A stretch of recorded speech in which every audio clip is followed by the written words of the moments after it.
Today I'm going to be answering a question in my Ask Dawn series that showed up in the comment section of one of my videos. And the question was, why don't narcissists cry when they lose someone? When people don't express grief outwardly, it's suspicious to most of us because we are overcome by our grief. Many of us are in touch with our emotions, we're in touch with the connections we share with one another, and we're in touch with the meaning that that person brought to our lives. We share memories, experiences, bonds. Part of our identities can be created with certain individuals in our lives. We tend to grow with people, develop with people. So when we lose someone, it can be really overwhelming for many of us who are deeply attached to those people. So when we witness someone who loses someone and they seem emotionally detached, it brings up a lot of questions for us as to whether or not they are able to feel attachment at all to another individual. So what is it that's going on when you see a narcissist who loses someone but doesn't cry? The main reason why narcissists don't cry when they lose someone is because they're afraid of being vulnerable. Let's take, for instance, a narcissist who was not a popular kid in school. Maybe the kid had a small physical body. Maybe he was considered geeky or a nerd or someone who's unattractive or undesirable by the culture around them. He might have had a crush on a beautiful girl at school that he really liked. Maybe he worked up a nerve to ask her out to homecoming. If he was maybe even ridiculed or even trying, this can form a deep wound inside of a person that can develop into a narcissistic wound. They might have experienced bullying in school. Maybe they were getting picked on, beat up, kicked, humiliated.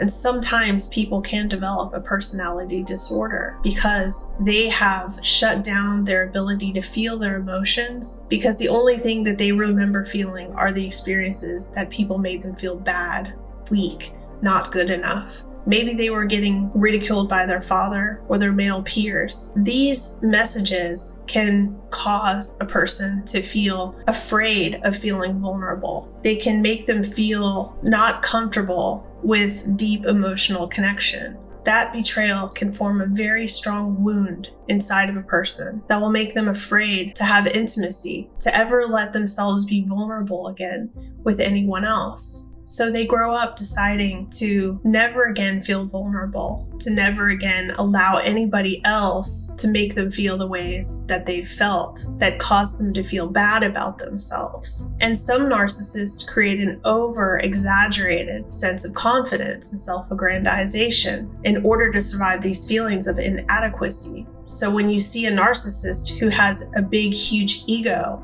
oftentimes that ego and that persona is there to shield a childhood wounding that they were not good enough. So vulnerability for a narcissist is a very scary, unpredictable place. And it's a place that they feel they have no control over. They know that they cannot control people's behaviors, but they can control how much they allow other people to know them. They become unwilling to take risks that can cause them emotional difficulty. They become unwilling to put themselves out there and get their hearts hurt. They go for relationships that they feel they can control, and they objectify people. They objectify partners because objectifying people allows them to see them as objects and treat them like objects. Objects don't matter. They don't have feelings. It doesn't really matter what you do to the object. And so it's so much easier for them to discredit any difficulty and disconnect if they feel that they're no longer getting their needs met selfishly from this object. And sadly, people are objects to narcissists, objects to be used for their service and their interest alone. Narcissists prefer bonding to physical things and objects and things that cannot hurt them, things that cannot mistreat them, and things that will not disappoint them. It's so much easier for a narcissist to lose a car and just buy another one. And this is why the narcissist looks at their partners much the same. The partner is there for usefulness. A narcissist is someone who has worked very hard to have great control over their emotions at all times. It's their survival mechanism.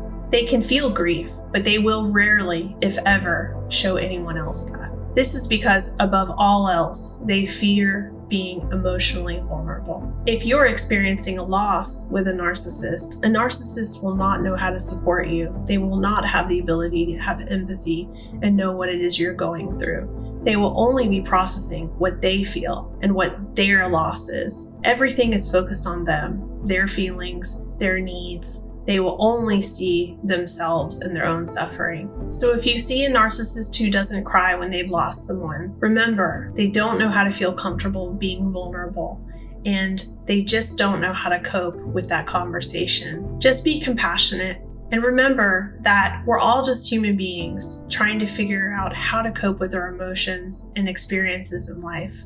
And when we are loving and nurturing to one another, anything is possible. All things can change. If you have any questions for my Ask Dawn series, please leave those in the comment section below. I'll be answering these questions in the comment section once a week. Thank you for being here. I love you all. Be well.